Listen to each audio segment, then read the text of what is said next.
सगळीकडे अंधार पसरला होता आणि त्याच वेळी माझ्या कामी आली ती माझी किरण.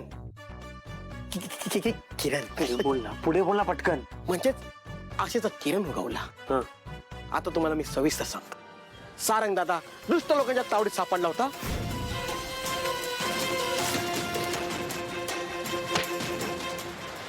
तेव्हा इन्स्पेक्टर देवा, किर्लोस्करांचा आदित्य आणि डिटेक्टिव्ह बबलू कुठे पाणी मुरतंय ना त्याचा शोध घेत होता. आदित्यला कोणत्या मुलांनी फोन करून बोलवलं त्याचा शोध घेता घेता त्याच मुलाचा ह्या दोघांना फोन सापडला. काय शोधतोय? काय नाही, हवा खायला आलोय. तुझी हवा मी काढतो बाहेर. काय शोधतोय खरं सांग. काही नाही, माझा मोबाईल. सच बोल, क्या ढूंढ रहा है? अहो साहेब, काय नाही. देवा,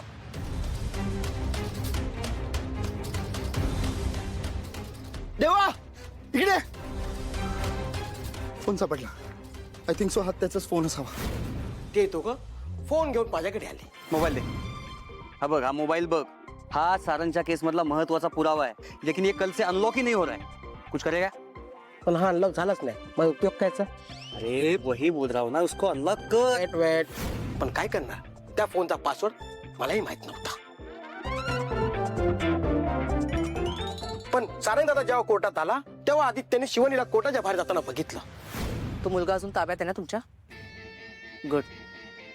बांधून ठेवा आणि नीट लक्ष ठेवा त्याच्यावर. कोर्टाची हिअरिंग होईपर्यंत तो सुटता कामा नये, कळलं?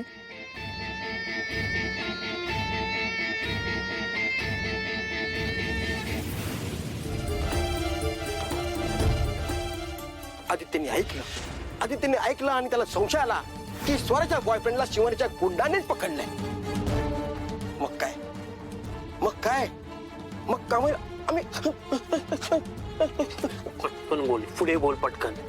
आमच्या तिघांचा गोंधळ झाला आणि तितक्यात मला माझ्या आशेचा किरणचा फोन आला. बुबलू, कुठेस तू? मला आत्ताच्या आत्ता भेटायला ये.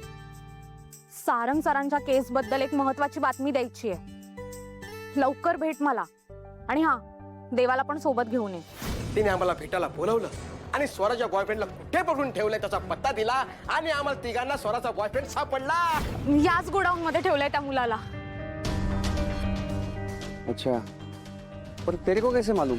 कारण मी काही गुंडांना त्या मुलाला या गोडाऊन मध्ये घेऊन जाताना पाहिलं. ओके भाई लोग, तुम लोग रुको इधर ही, हम लोग जाके आते हैं.